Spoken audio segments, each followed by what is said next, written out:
Dear 44 in the Big Brother house, and we're all only halfway through Zack Snyder's Justice League movie.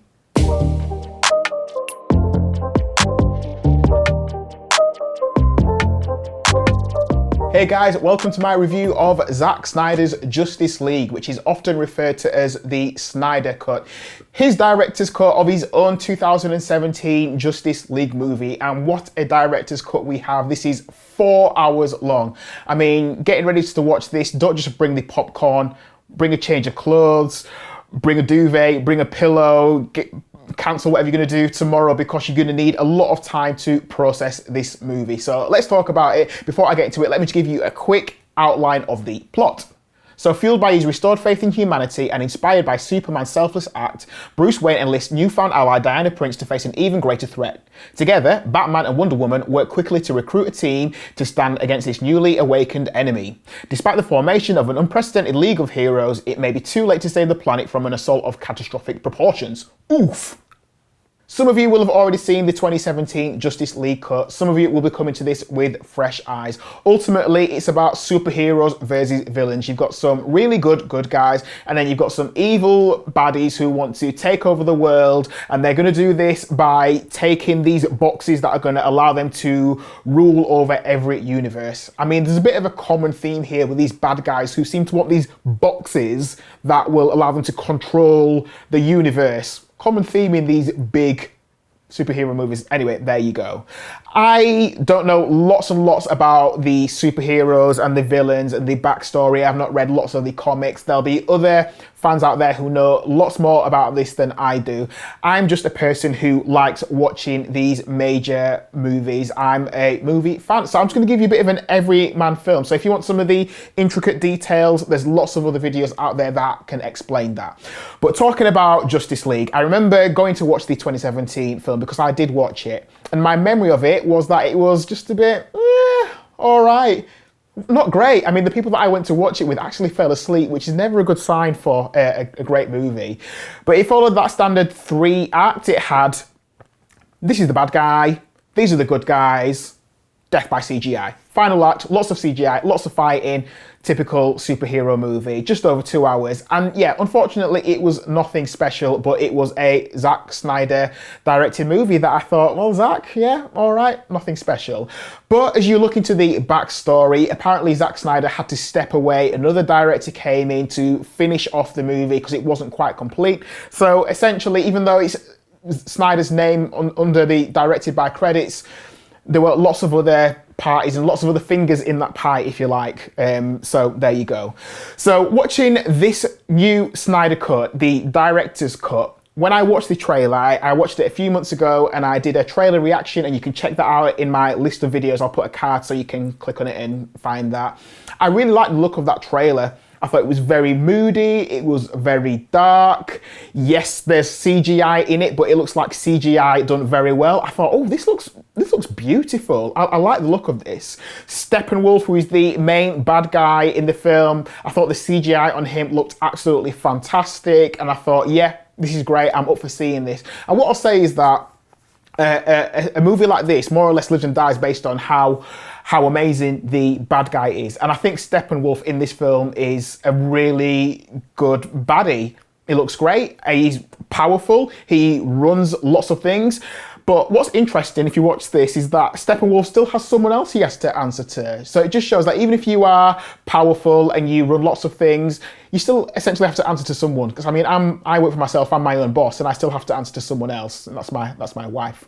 So yeah, watch the trailer, and I was really excited, and I'm up for it. So what's great about this film? Okay, I think there's a lot of opportunities for everyone to shine in this film. When you watch the original film, it felt like it was quite rushed. So yes, we know who Batman is, we know who Wonder Woman is, we know those guys, but now we've got a Justice League where we've got to get the Flash in there, we've got to get Cyborg in there. And I felt like in the original cut, those character stories were rushed because we need to get them in quickly so the audience quickly understands who they are. Now they can join Justice League and now they can fight, and that's all good. But the stories were way too rushed. In this version, fortunately, there's lots of room for character development. So we get to see lots of the Flash's backstory. We get to learn more about the Cyborg, and they both have their father and son stories, which I thought were great. One of the really good things that Snyder has done in this version is allowed the emotional beats to beat strong. And like I say, these father and son moments that Cyborg and the Flash both have are really good at moments. I was like, I'm not crying, you're crying, because they just connect with you. And I think if you're going to make characters work in a film, you need to connect with them on an emotional level. No matter how tough you think you are, you need to connect with them emotionally. So those guys get a lot of time to shine. Lois Lane, in this movie, even she gets time to deal with her grief over the loss of Superman. Everyone has time to really just do their thing. Even Aquaman, who probably is, I might say, the least interesting of all of the characters in this. You decide. But I thought, you know, everyone's got their time to do their thing, to explain their story, to talk about how they feel and do that on screen, which is really, really good. And a great thing about this, looking at all of those characters, is everyone almost feels like they could have their own movie. This could be their story and it would be special. It would stand out, it'd be fantastic because everyone gets their chance to breathe, essentially. The movie is dark in its tone. I know we've talked in the past about movies like Batman vs Superman being very dark, but this is dark and it works because, like I say, all the characters get time to breathe. The story has time to breathe. I know in the previous version there were attempts at humour, you know, one-liners that are funny here and there, and there's not a lot of humour in this film, but it absolutely doesn't need it. It works on a serious level. I think that's a really good thing. All the characters have time to shine, and I mean, in 4 hours, with a 4-hour running time, you should be able to develop those characters. And I mean, if you can't do that in 4 hours, then there's a real problem with the storytelling. 10 minutes in, I thought this film was absolutely beautiful. I thought the cinematography, I keep referring to the CGI, but it looks beautiful. This is CGI done well. This is not CGI where there's just a madness going on screen. Everything looks beautiful. It looks like every shot has attention to detail. It looks like it's a director who cares about the material. It looks like a real labour of love. So I think it's really good. His vision for this is absolutely fantastic. And one of my takeaways when thinking about someone's vision for something is, what happens when you truly let someone express themselves, when you truly let someone express their vision? Because what you often have in the creative world is someone says, hey, I've got a vision. I've got a vision for this film, for this story, for this book. This is what my vision is. And then they take that to the powers that be, the executives, the people with money, and they say, this is what I want to create. And those people who control the purse string say, yes, okay, we'll do it. But now we maybe need to change this and tweak that and stop that and cut that a little bit and tweak that and mold it. And then what happens when you do something like that, when you have lots of executives in the mix and changing things and making something lighter than it needs to be or friendly than it needs to be, is you end up with a 2017 cut of the movie, which, like I say, is a bit meh. But for the studio executives, that movie works because it puts bums on seats, it gets people watching it, it's money, people are buying tickets, and it's made millions of pounds, it makes lots of money, so the studio executives are happy. But for a director like Snyder, who thinks this was my vision, this is my dream, and look at how it's turned out, he's going to be very unhappy. It's been well reported that Christopher Nolan, an executive producer on this, one of my favourite filmmakers, said to Snyder, listen mate, don't watch that 2017 cut of that film because it will absolutely gut you. It is not what you want it to be. It is not your vision. And I think, yeah, if Snyder had watched that original film, he would have been gutted because we all think, you know, after watching that, we're thinking, Snyder, if that's what you've come out with, then yeah, you might as well wrap it up now because we don't want to see any more films. But after this 2021 version where we're seeing his vision, we want to see more. We really do want to see more. But like I say, that takeaway thought, and I'm sorry to go off on a tangent here, but you're watching, so you might as well stick with me. How many times in the world of business or, you know, politics or some organisation does someone say, I've got an idea, it's a bit radical, it's a bit different, it seems mad. it seems completely off the wall. But what about this idea? And how many times do those people go to those powers that be and say, this is my idea? And the people above them say, well, no, we need to play it safe. We need to play it safe. We need to make sure we get bums on seats. We need to make sure we get people's votes. We need to make sure that we get likes on social media. We don't need to go off on one. We need to play it safe. And this makes me think, you know what? Sometimes you need to let people play out their vision. Let them see how that looks, because then you end up with something that's beautiful, absolutely beautiful, like this film. One of the issues that people will have with this movie is that it is 4 hours long. 4 hours is a very long time to watch a film. I mean, you watch it 3 hours, 20 minutes in, you know, are you going to remember things that happened at the 20-minute mark? Maybe not, because there's so much happening in this film. And there's so much great stuff happening. That's not a criticism that there's so much good stuff. We want so much good stuff to be happening on screen, and that is really good. But yeah, it's just a lot to take in. What I will say though is it was never boring, and that is good. There's just lots of information in there.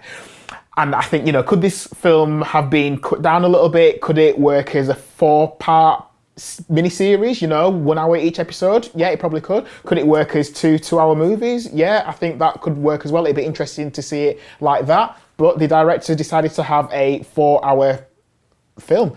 You know, I think about Avengers Endgame, that was 3 hours, I think, and that seemed to work quite well. It was long, but it still seemed to work quite well. And I think, you know, could a 3-hour version of this movie work? You know, that'd be interesting to see if it could have been chopped down a little bit.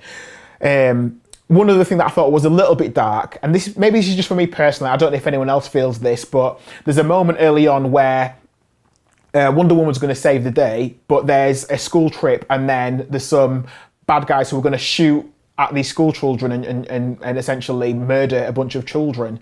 That seemed very dark to me. I know it's a dark movie, and I know it's, you know, Steppenwolf wanting to take over the world and all that kind of stuff. That's almost comic book-esque. But this felt a bit too real to, you know, current events and how the world that we live in is today. I didn't really like that bit. That just kind of, just a little nerve with me. I don't know what other people thought, but yeah. So I mentioned Endgame there, and there are going to be comparisons with Marvel versus DC, you know, which is better, the Avengers movies or the Justice League movies. I'll be honest, I'm not really here for that conversation. I just thought this was a really great film. You know, if I was a real DC fan or a real Marvel fan and I knew lots about the story of the superheroes and these villains and what happened in issue 146 of such and such, yeah, maybe I could have that conversation. But just as someone who enjoys movies for what they are, I thought this was a great superhero movie. This is how superhero movies should look. This is how CGI should look. I just thought it was really special, and I think it's worth watching again. I think we'll all watch this again. We might watch it in parts. We might watch it, you know, an hour at a time. But I think it's also worth watching in 1 4-hour sitting, just take in the full experience. So well done, Zack Snyder. People are talking about what would the Snyderverse truly look like, you know, all these other characters that I hinted at, if we gave them their individual movies, if we had a Justice League follow-up, what would that look like? Who knows? I'd be intrigued to see it. I think this was really special. I think it was a really great movie and definitely worth a watch. So my Marcus Loves Movies rating for Zack Snyder's Justice League is 4.5 stars. It's mad to think that Snyder's follow-up to this movie is going to be Army of the Dead, which is essentially a movie about zombies taking over Las Vegas, which comes out in May 2021 on Netflix. But you know what? We'll all watch it anyway because we're excited. So those are my thoughts about the film. But as always, I'd love to find out what you think about Justice League if you've seen this 2021 cut. Did you think that this movie was worth every hour, or do you feel like our heroes were lacking in power? Did you really enjoy Justice League, or did the 4-hour runtime leave you with feelings of fatigue? Please let us know what you think. Please comment on this video, give it a like, and if you like movie reviews, trailer reactions, discussion, and all that good stuff, can I encourage you to subscribe to this YouTube channel? I would really appreciate that. Thank you for watching my review. Please share it with a friend. Share it now. Share it with someone, and please tune in again for the next time I release one of these reviews. Thanks for watching. Until next time, take care.